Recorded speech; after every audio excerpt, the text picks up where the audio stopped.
Muy buenas noches para todos, para todas. Agradezco la oportunidad de poder participar de este ciclo de conferencias virtuales denominada Poder Constituyente y Constitucionalismo en América Latina.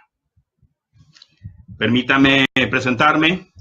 Soy Juan Marcelino González Garcete, soy de la República del Paraguay, soy profesor universitario de la Universidad Nacional de Asunción, de la Facultad de Derecho de la Universidad Católica Nuestra Señora de Asunción, soy profesor de grado y posgrado de la Universidad Tecnológica Internacional y de otras universidades de mi país.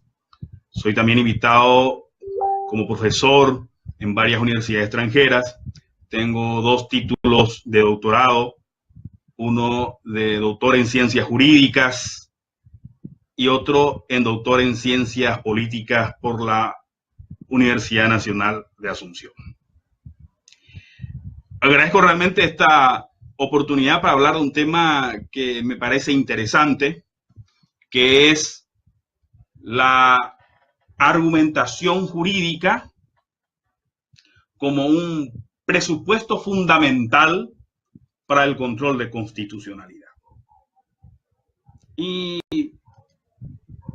por qué elegí este tema para comentarles, para dialogar, para abrir el debate? Y más aún que este ciclo de conferencia está relacionado con la problemática que está padeciendo actualmente nuestra hermana República de Venezuela. Pero antes de proseguir, quisiera saludar, y quiero que me permitan en mi idioma dulce guaraní, a todos los que me escuchan. Tetei yepopujim baretepuna enteroea vejina, anwa shereshaba o shereshata upei, ha ojenduta koshenye. Koshe corazón buteteye enteroebe petei a hapetei yerovia upehawere. Es el rol del juez y de la jueza dentro de ese poder que ha creado el poder constituyente, que es la separación de los poderes del Estado, del poder legislativo, del poder ejecutivo y del poder judicial, busca por sobre todas las cosas la consolidación de esa democracia. Y esa democracia, lógicamente, se sustenta sobre 3 pilares fundamentales que lo han construido. Y que es un sistema de equilibrio, de recíproco control y de coordinación. Y ahí está, lógicamente, la importancia de evitar la supremacía de un poder sobre el otro poder.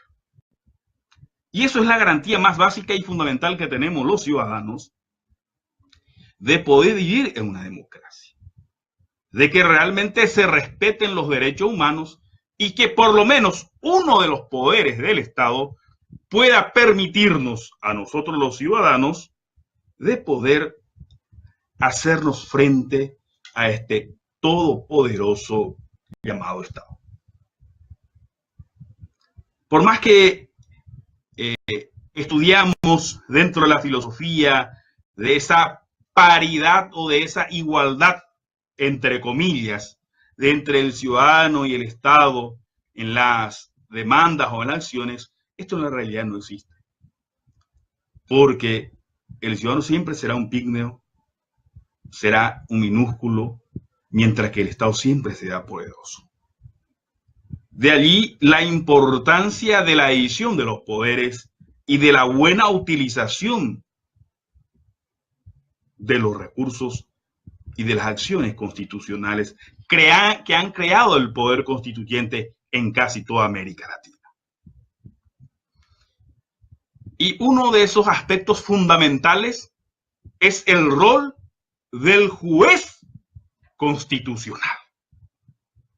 En los estados que tienen el tribunal constitucional, autónomo e independiente del Poder Judicial, y otros, como en mi país, en Argentina y en otros, donde ese control de constitucionalidad es ejercido por el Poder Judicial.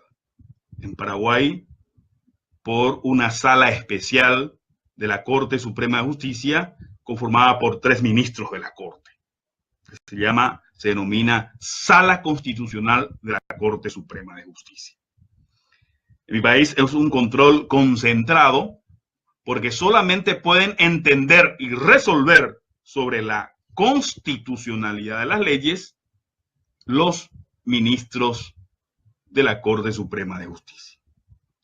En el entendimiento de que son las máximas autoridades del Poder Judicial los responsables de estudiar ese control de constitucionalidad sobre las actuaciones no solo del Poder Legislativo o del Poder Ejecutivo, sino también de las propias resoluciones del Poder Judicial. De ahí, hoy día, dentro de la crisis democrática que ocurre en América Latina, y en especial los últimos informes que tenemos de los últimos acontecimientos de los hermanos brasileños, de Venezuela, inclusive de otros países, anteriormente lo de Ecuador, se ha sopesado dentro de la doctrina y nuestra labor como investigadores, como docentes, como auxiliares de justicia y como ciudadanos de bien, que buscamos siempre consolidar la democracia, es esta crisis democrática donde lamentablemente hay una percepción de que la democracia como un sistema de gobierno poco o nada ha contribuido para mejorar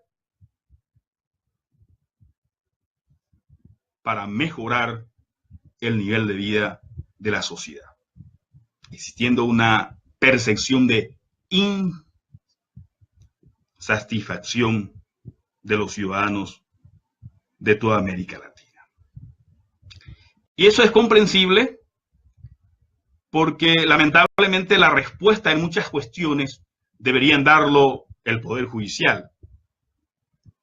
Y en los casos que por ley, por doctrina o por la propia Constitución Nacional no le da, tiene un rol protagónico y activo de decir quiénes son los organismos que deben dar esas respuestas.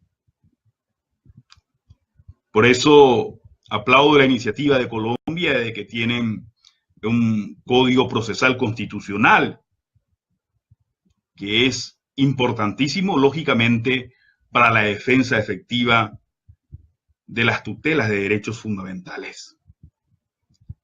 Pero haciendo un análisis en retrospectiva, y no lo digo yo, sino los grandes maestros ya lo han dicho en su oportunidad, y sigue siendo hasta hoy motivo de debate tras debate, de que por más leyes que hayamos tenido, porque América Latina quizás nos podamos dividir políticamente en países diferentes, pero culturalmente estamos unidos por vínculos mucho más fuertes culturalmente. Y esa divisoria imaginaria no existe en la realidad, porque nuestros problemas en América Latina son comunes.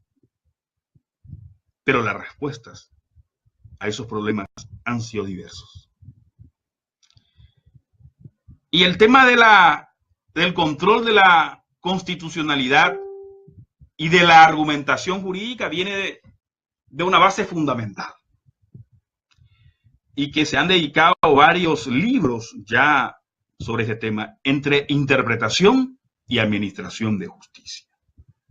De esa reflexión del rol de los jueces, de entender los signos de su tiempo. Es decir, de no solamente dictar sentencia sin mirar el efecto que eso puede causar dentro de la sociedad. Y si nos remontamos a la historia, vemos como uno de los primeros antecedentes de este control constitucional, cuando Marshall, lógicamente, estudia y dice de que tiene que existir un poder del Estado, el que sea el encargado de custodiar justamente la Constitución. Y que aunque no existiera una ley que así lo diga, que debería estar en las manos del poder judicial en ese tiempo, para poder controlar que realmente el Estado está cumpliendo con los principios constitucionales. Y ese control de constitucionalidad con la argumentación jurídica debemos entenderla de la siguiente manera, según lo que nos dicen los grandes estudiosos de esta materia. Robert Alexy, que tuve la oportunidad de conocerlo en Perú, en la Convención sobre los Derechos Fundamentales que se hizo en homenaje a iniciativa del maestro Reyler Rodríguez, había dicho algo importante que cayó muy hondo en mí, que la mayor responsabilidad política hoy día, y lo suscribo, dentro de la democracia, es el rol de los jueces. Porque hoy, ante la pregunta de quién pone el cascabel al gato, es justamente el rol del juez constitucional. Y tanto se ha criticado las sentencias de lo que pude leer del Poder Judicial de la Suprema Corte de Venezuela, que nos llama poderosamente muchas veces la atención acerca de muchos avances innovadores que tiene la Constitución bolivariana de Venezuela. Realmente en las universidades, en los posgrados, lo estudiamos y vemos, por ejemplo, de que han avanzado muchísimo en el tema de la revocación del mandato, del balotaje y otras figuras muy importantes que sí están sancionadas en la Constitución Nacional, que son principios innovadores fundamentales desde el punto de vista dogmático, como así también que ellos tienen el control de constitucionalidad, que muy innovador en el sentido de que inclusive puede ser interpuesta durante el proceso de formación y sanción de las leyes. Es decir, se puede evitar el estudio de una ley mediante esta acción cuando se alegare la vulneración o violación de un precepto constitucional. Sin embargo, la otra cara de esta moneda es que se ha criticado muchísimo las resoluciones de esa Corte, porque las herramientas que están a sus manos, o que están esas normas fundamentales y esas garantías fundamentales que deberían ser la bandera, el cambio del paradigma y un modelo fundamental a seguir en cuestiones de fallos judiciales, lamentablemente, según mi modesto entender, ha dejado mucho que desear. Lógicamente, como académico, no hago argumentos ad hominem. Aclaro, porque eso no es propio de los académicos, ni mucho menos de todo ciudadano de bien. Sino hoy lo que estamos exponiendo es nuestro punto de vista. Es decir, debatir acerca de aquellas cuestiones que nos parecen que deberían de mejorarse porque estamos preocupados por una situación de un hermano país, donde, según nuestro modesto entender, hay cuestiones que deben resolverse y que los más optimistas ven que el vaso está medio vacío y no medio lleno. Entonces, para mí, ser juez hoy día en la República Bolivariana de Venezuela es difícil. Más aún cuando hablamos de aquel que ejerce el poder del control de constitucionalidad. ¿Por qué? Porque hay un principio fundamental de los derechos humanos, cuál es la dinarsis del derecho. El derecho ha evolucionado tanto Las tecnologías nos han permitido un acceso directo de que yo aquí, desde la tierra guaraní, puedo estar conectado con usted en toda América Latina, en América del Norte, Europa, África, etcétera, etcétera. Es decir, esa frontera física de hecho ya no existe. Y hoy todos estamos preocupados porque estamos entrelazados entre las manos de que América Latina somos un solo país, una sola comunidad jurídica. De allí nuestra solidaridad, nuestra fraternidad, nuestro deseo de que prontamente se solucionen ese conflicto que existe en Venezuela, esa crispación política. Y quizás hoy debería de llamarnos poderosamente la atención estos dos principios fundamentales: el control de constitucionalidad con la teoría argumentativa. ¿Y por qué lo digo esto? Cuando el Poder Judicial o el órgano extrapoder, Tribunal Constitucional, dicta una sentencia de control de constitucionalidad de las leyes, pero esa ley, esa sentencia que declara constitucional o no una ley, una norma, un acto administrativo que cae bajo su competencia, si no sigue una secuencia lógica y si no está fundado, argumentado sobre las corrientes más aceptadas actualmente, esa sentencia es inválida a los efectos de los derechos humanos, teniendo en cuenta los precedentes de la Corte Interamericana de Derechos Humanos. Porque, y a pesar de que no exista, según mi modesto entender,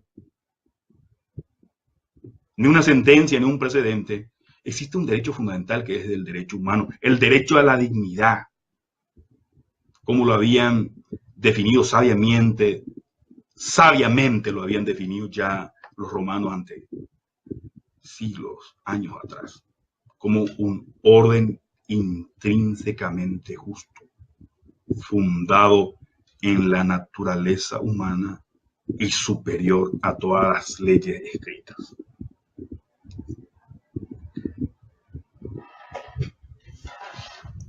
Este tema de la teoría de la argumentación y el control de constitucionalidad, lógicamente no lo voy a acabar en este primer ciclo de conferencias. La idea es despertar una reflexión, un debate, porque lo que yo aquí expongo no es una verdad absoluta, no lo pretendo que sea. Es tan solo mi punto de vista y que sea bienvenido el debate para nutrirnos, para mejorar, para tener una visión mucho más clara. Y esta es la oportunidad, este es el océano infinito de oportunidades que tenemos hoy de poder debatir, reflexionar y de poder, como decimos, madurar. Como país, como ciudadanos, como cosmopolitas. No podemos más hoy estar siendo indiferentes a situaciones de hecho o de derecho que pasen en otros países. Porque, guste o no nos guste, nos afecta. Y aunque no nos afectare, por ser seres humanos, por ser académicos y por ser ciudadanos, debemos estar preocupados por aquellas personas que están menos favorecidas. Hoy tenemos un deber fundamental de consolidar la democracia. Y la democracia no se consolida con esa fe dogmática de que la Constitución, de que las leyes, el cambio de sistemas, el cambio de paradigmas cambiarán la mentalidad de la sociedad, la estructura social, la idiosincrasia social, que en Paraguay lo decimos una forma jocosa de idiosincrasia. No, la ley no lo cambia, la Constitución no lo cambia. Son los hombres, somos nosotros quienes debemos de construirlo. Y se construye en base de acciones, en base de desafíos. Hemos llegado tan alto en América Latina porque realmente muchas de nuestras constituciones son mucho más modernas de las que tienen Europa y otros países. Si bien es cierto, las comparaciones son odiosas, a los fines académicos resultan para poder esclarecer y demostrar a todos los que nos ven, y especialmente le digo a mis alumnos, para mostrar la radiografía de que no estamos tan mal como dicen, pero tampoco estamos tan bien como nos quieren hacer entender.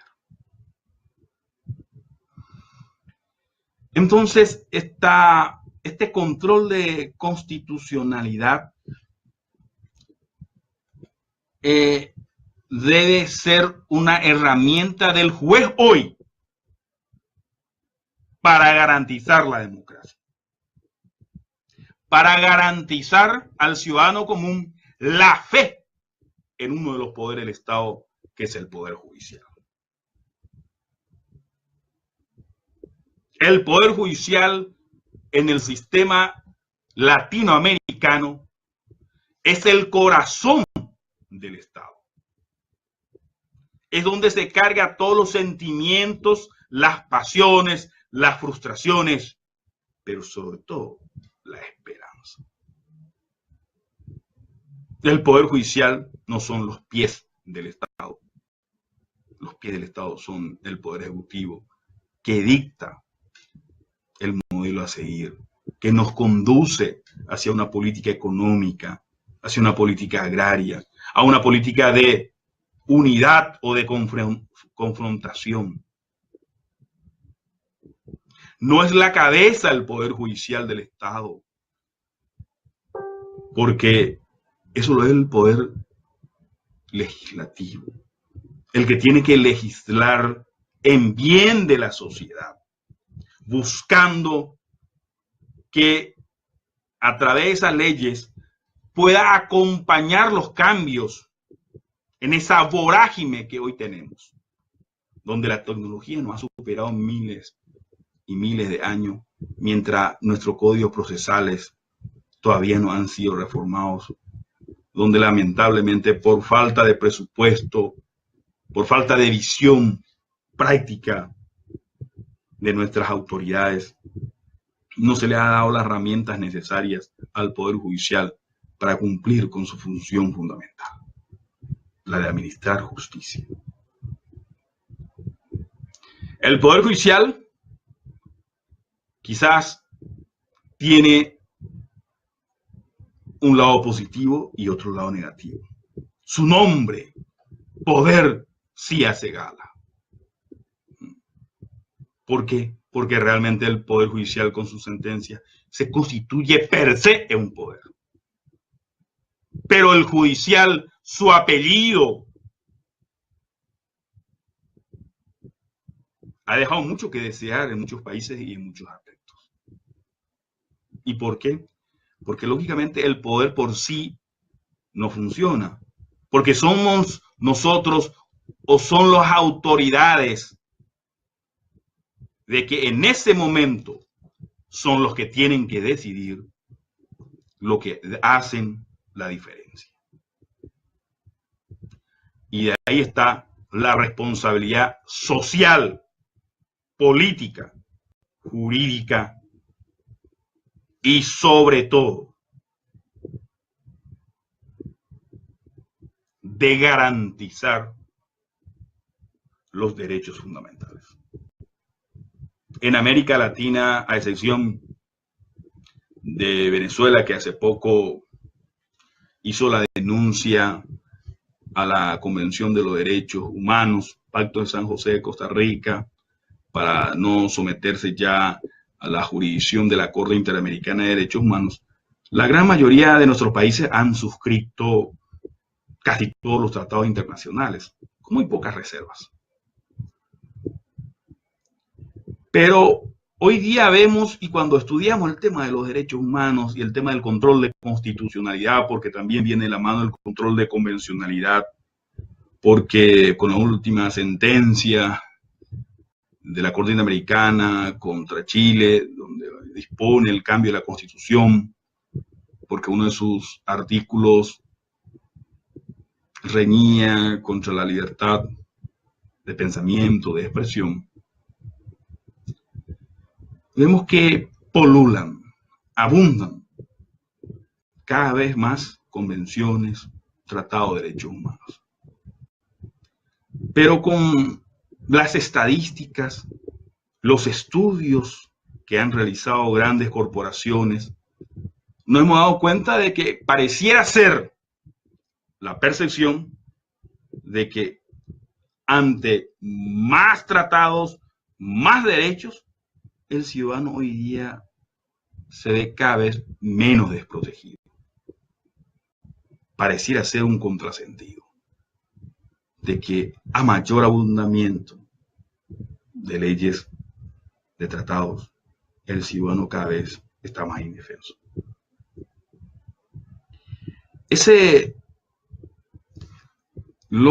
La idea fundamental de esta temática es simplemente intercambiar el tema del efecto argumentativo y del control de constitucionalidad y su influencia en la democracia.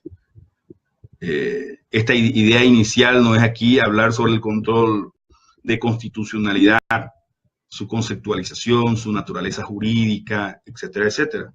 ¿Por qué? Porque eso debería ser un tema tratado en otra oportunidad, porque en este ciclo de conferencias hablamos del poder constituyente y sobre todo de ese poder constituyente y su influencia dentro de la democracia.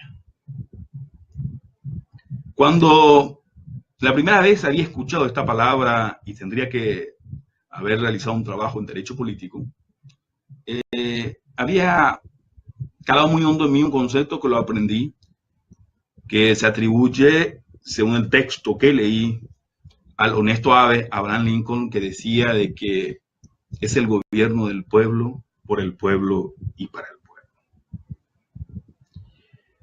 Pero vemos hoy de que, lastimosamente, a nivel global, y sin referirnos en forma específica, cada vez no es gobierno ni del pueblo, ni para el pueblo. Entonces ese poder del sufragio, que si bien es cierto existe en todos los países, cada vez vemos un ausentismo que delegitima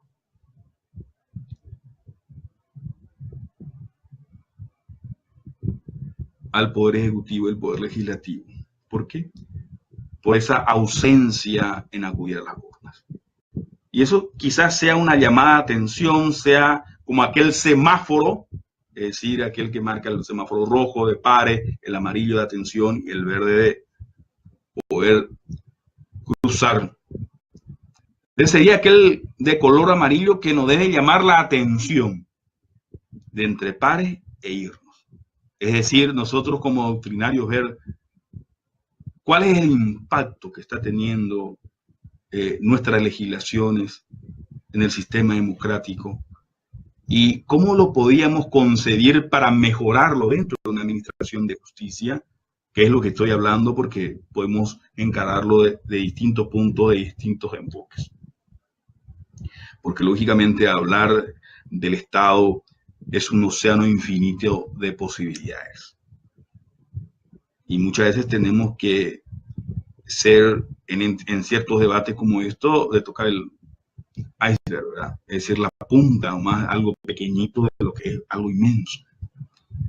Pero ese pequeñito, que es producto hoy de esta presentación que les hago gracias a la gentileza de Latin Juris, creo que podría marcar la diferencia porque fue concebido en todos los estados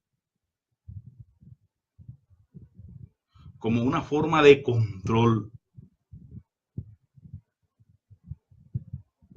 del pare, del stop, contra los abusos del poder.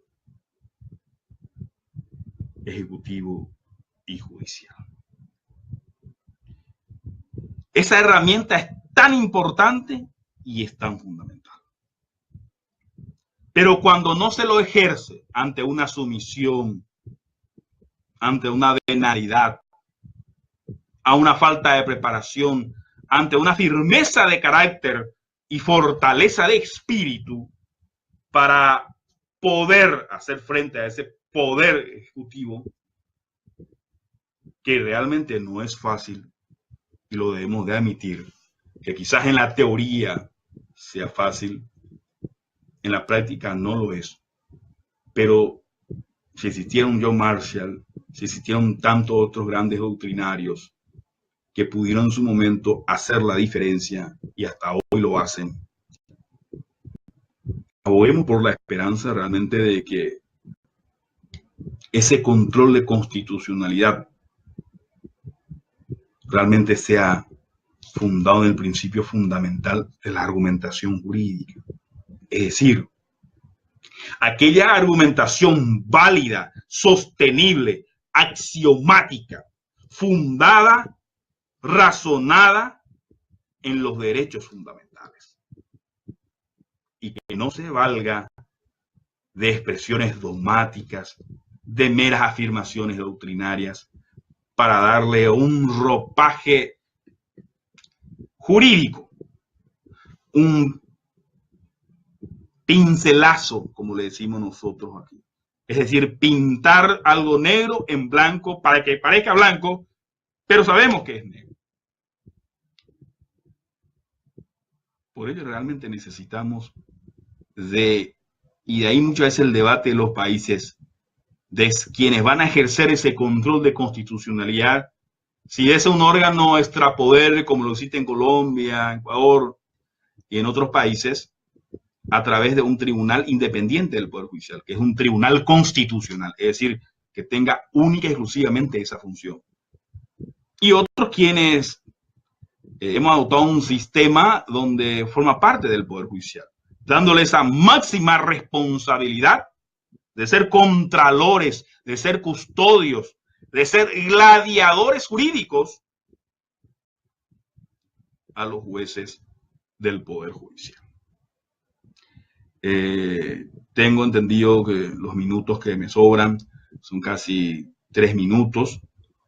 Soy muy respetuoso del tiempo. Si hay alguna pregunta de la persona que está en línea, si con mi gusto, si tienen sugerencias, alguna idea, con mi gusto lo voy a estar atendiendo. Quisiera agradecer esta oportunidad, esta primera oportunidad de poder interactuar con todos ustedes.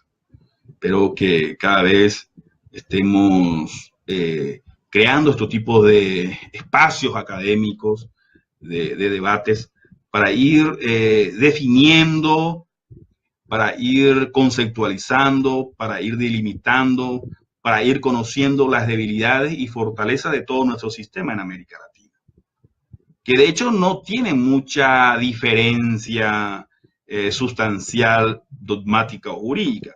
Quizás cada uno, como somos diferentes, tenemos lógicamente nuestras peculiaridades, pero son mínimas contrarrestando con todos los sistemas, porque realmente la mayoría de las soluciones que tenemos son oriundas, lógicamente, del derecho romano, del derecho anglosajón, o son eclécticas o mixtas, y otras han sido creadas por la experiencia de salvaguardar cada vez más a esta democracia. Nuestro rol como académico no es fácil. Hoy América Latina está pasando por una situación muy difícil. Jurídicamente, algunos lo han llamado y lo han titulado como la tercera guerra jurídica virtual o dogmática. ¿Y por qué? Porque ya no son las armas atómicas, ya no son las armas de grueso calibre, ya no son ya las amenazas de la Guerra Fría, hoy lo que tienen aterrados a los ciudadanos, sino que han pasado tanto tiempo y se ha vendido tantas, digamos, promesas, esperanzas a los ciudadanos con el sistema jurídico que lamentablemente en muchos países no han dado abasto por la alta morosidad judicial, por la falta de una tutela judicial efectiva, por la falta de respuesta real a las necesidades, por la ausencia de políticas serias de readaptación del condenado, por una falta de respuesta seria acerca de qué queremos como Estado y qué estamos haciendo para que ese Estado hoy sea real. Si somos aquellos que, como decía antes un profesor mío, que hay tres clases de ciudadanos. Los ciudadanos que no saben lo que pasa en el mundo, los ciudadanos que sí saben lo que pasa en el mundo y los ciudadanos que hacen que las cosas pasen en el mundo. Hoy quizá no queríamos ser pretenciosos de decir que vamos a ser el tercero dentro de este ejemplo de que, pero por lo menos podemos ser el segundo, es decir, ser los anteojos de aquellas personas que no están viendo lo que puede pasar en el futuro, de que lastimosamente en ciertos aspectos hemos avanzado, pero nosotros hemos tenido retrocesos gigantescos y que hay que recuperarlos, que hoy la ciencia, la tecnología debe estar al servicio del hombre y desecharnos esa filosofía, si bien es cierto en su época tiene y tuvo su sustento, que el hombre es el lobo del hombre.